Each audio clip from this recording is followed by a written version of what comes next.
Hi, good afternoon to Rayplex University. Today we're going to talk about color matching, the elusive black art science that everybody stumbles across. What we have here is our book that what we started off with was white gel coat, where we added a touch of iron oxide, chrome yellow, the rest of these colors into it. And this gave us a base reference of the color that we're going to try and match to. Now we have two color samples that need matching. This came from a Carver 2001. This came from an old sailboat. So the purpose of the book is to get you started in the right direction. So with the Carver, we discovered that it matched more or less an iron oxide pigment. The other chip, this one from the sailboat, we found that it matched the iron oxide pigment approximately. These were good starting points as where you can, what color or what pigment is going to be required to match. So by having this book, you've got a reference of which pigment will send you in what direction with the color you're trying to match. In front of you here are two samples of white gel coat. The first one here is our number 300, which is a base color that is standard gel coat. The second one is an unfilled white gel coat. Now, what is the difference between these? Well, we're going to take a color reading off of both of these chips, and you're going to see that the unfilled gel coat white is slightly whiter. It comes up with a brighter shine. So when you do your initial match, you're going to want to check that your white is not, if it's above the 94, 95 color number, then it's probably base was a super white. We're setting the reference in the meter. Now we're going to put the dot in the center so we can see where the color is. And we've centralized it in the center. So now let's go over to the regular white that's standard, and we'll take a screenshot of it. And you can see that it's slightly a little yellower. Now, when we look at the fillers that were used in this, you can see how they have a base color in the background that would cause this color to shade off in this direction. Now, what I'm doing is placing a piece of film over here. This is going to protect the meter when we get into scanning gel coat, and you'll see you do it to both sides. So let's put the film on there, and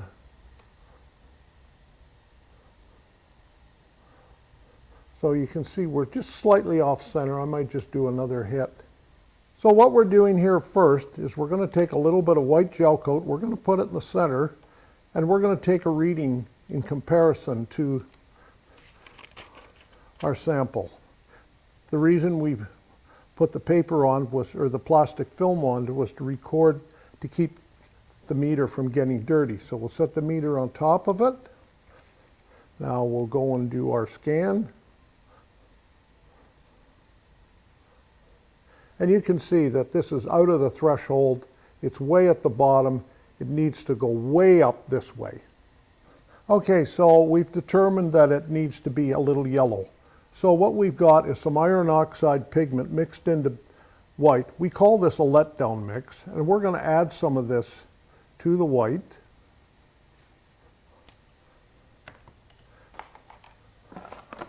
And we're going to mix it up.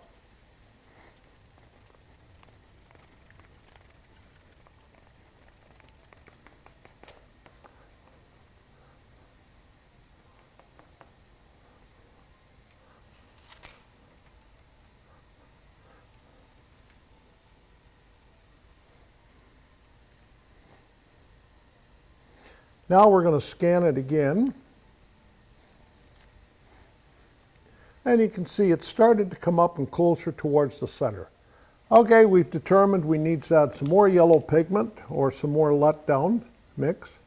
The reason we do this is because if you put a drop of pigment, you'll probably overpower the whole mix. So you use a weaker mix, which is called letdown pigments.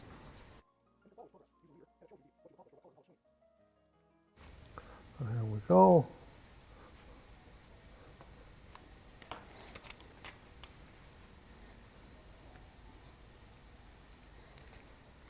Let's go take our reading again. Ah, we've hit it right on the money. But you can see we are just slightly to the right of where the center line would be. If you wanted to pull that way, you could add a touch of green. This is considered an acceptable range to get it in. I was really lucky to get it this close, this was a good luck. But you can see how by adding bits of pigment you can increase, and you can follow with some instrument, using this instrument, how the color is progressing. I'm going to add a touch of green into this. So let's see what happens. See if we can pull it over towards this side. Okay, now we're going to add just a touch of green into there to see if we can move that dot over just a fraction to see if we can get it to come in better. So we've added a little bit of green in there.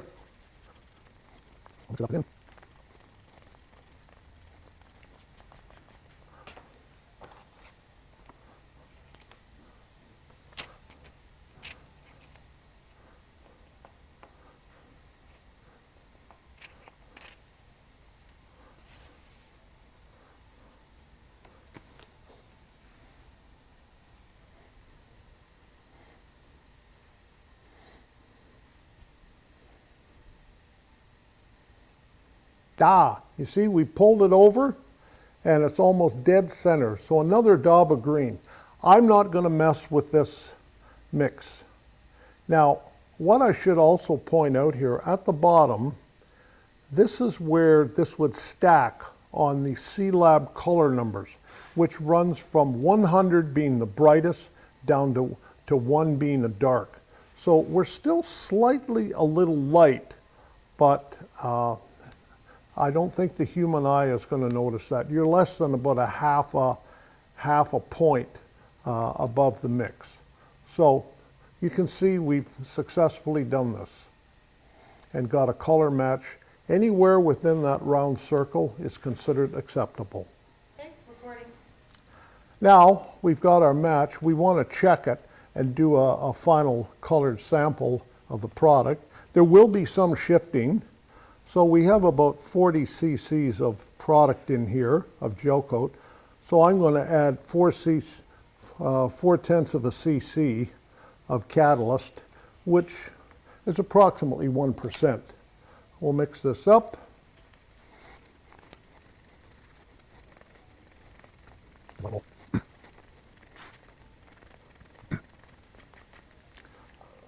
Now we're just going to fill up our test lid here, or sample mold.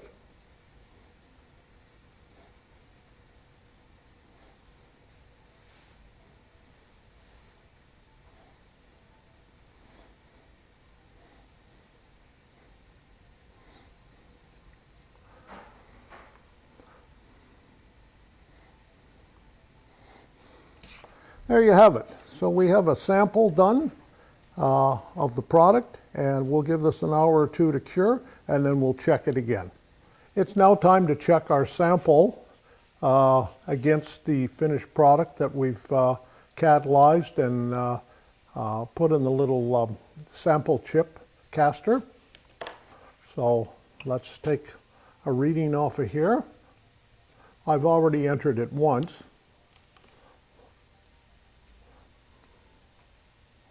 Oh, right on the money. Now we'll check our other one, our sample that we've cast. And that's within acceptable limits. As you know, gel coat will always change color when it hardens. So you can actually use that difference you see there. You could have just set the color a little lower and it would have just stayed right on the match.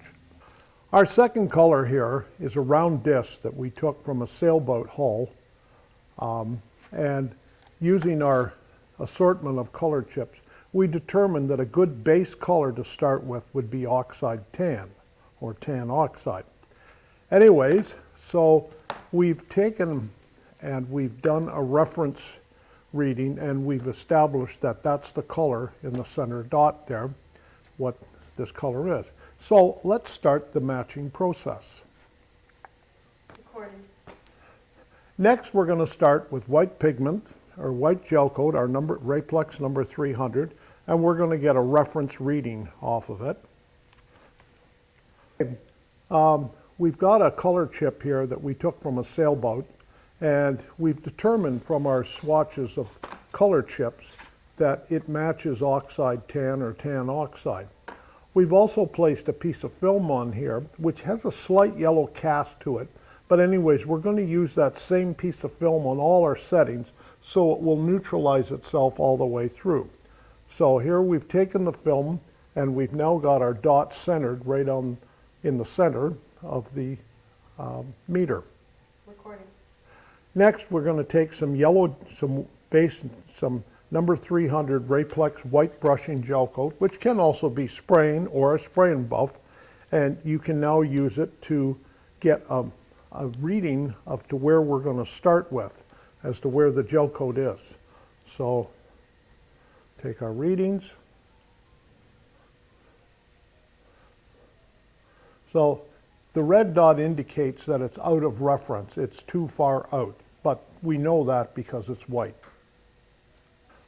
We're going to add some oxide tan pigment to the base white gel coat and take another color reading.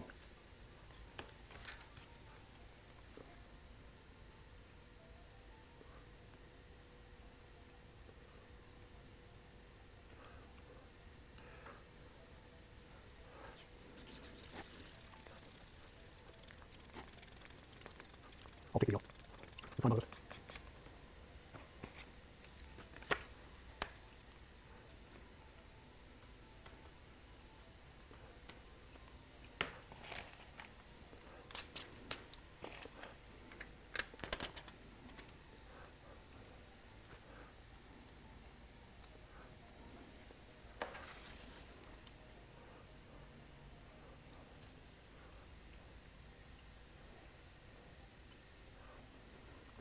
Okay, you can see it's yellow dot means it's within acceptable limits, and we can now continue on with that color.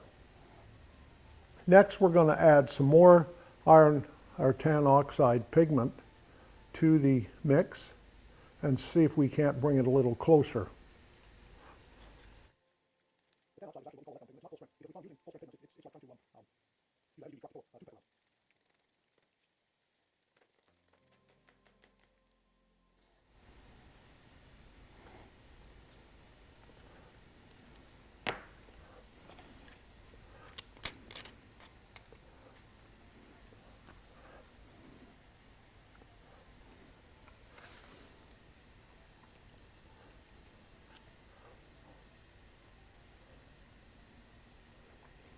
Okay, getting closer.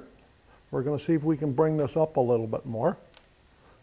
Now we're going to add just a little bit more of the tan oxide in there.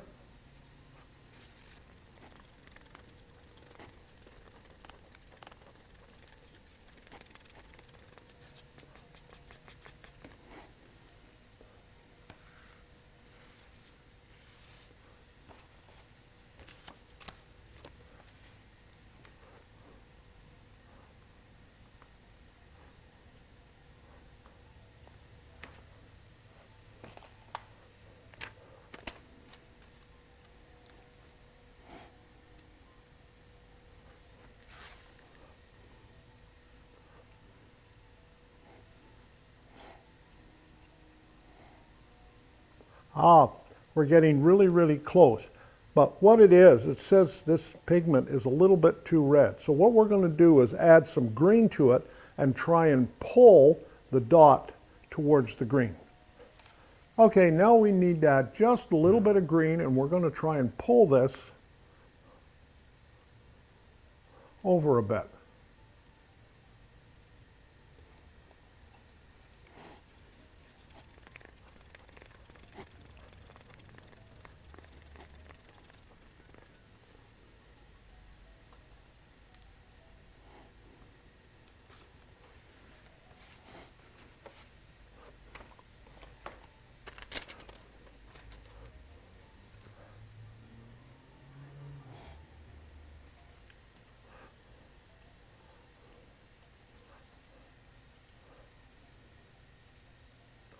Okay, you can see where it's being pulled in that direction. So we're going to add some more green to it. The idea is to get it inside of this center circle, and if you can get it there, you've pretty well got a good match. So we're going to add some more green to here.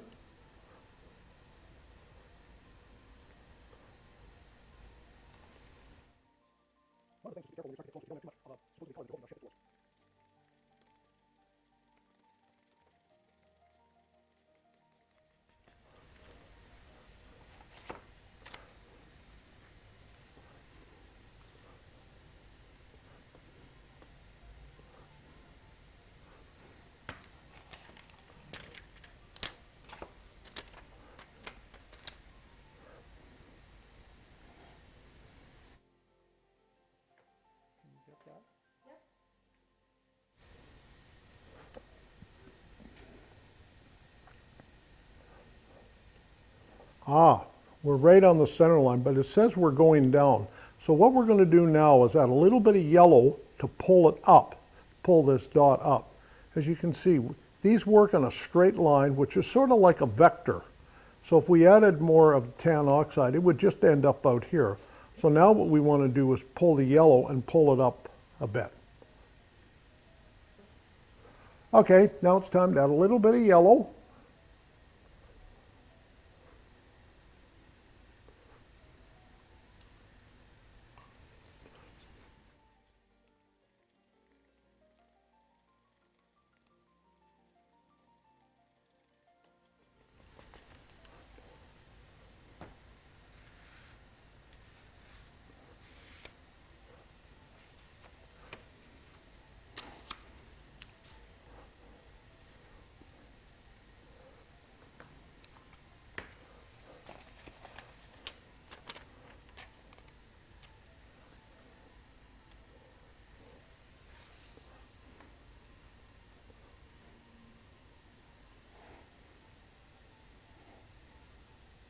Ah,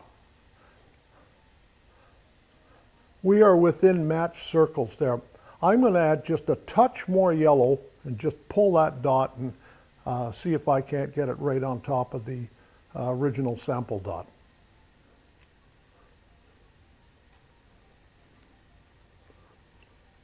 Just a little bit of pull up.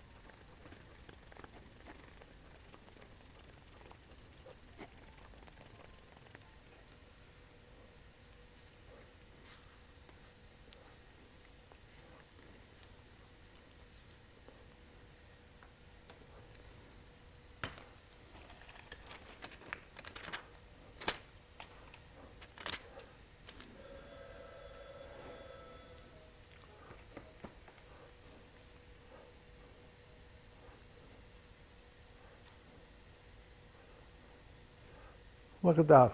We're right within a fraction of the color that we need. So this has shown that we can create good color matches using the Rayplex color matching meter. Now I should like to point out that whatever your color is off or the dot is moving in the direction, you can pull it by taking it in the direction you want it to go. You can see here how 3 yellow dots, they're like vectors. You see here with the yellow, with the tan went that way, and the yellow goes this way. If you go back to the first video, you will see where we showed the 3 different shades of yellow we had on there, and that should line up with basically the chrome yellow that we've tinted this with. Okay, let's do the comparison. Okay, we've gone back and made a chip sample of the gel coat that we matched, and now let's compare and see how the cured sample looks. So here we've taken a reading off the original product that we wanted to match, and now let's go to the sample. And it shifts a little bit through curing, but as long as you've got a match within that center thing. So this has taken probably 15 minutes to get a good Class A color match. And again, customers can sometimes have color shifts in their own vision of color or where you've done it from. or was there any any colors that could have been shading your match. This way you're sure of an accurate match that you can now be a real professional and get your matches done very quickly and make yourself a lot of money.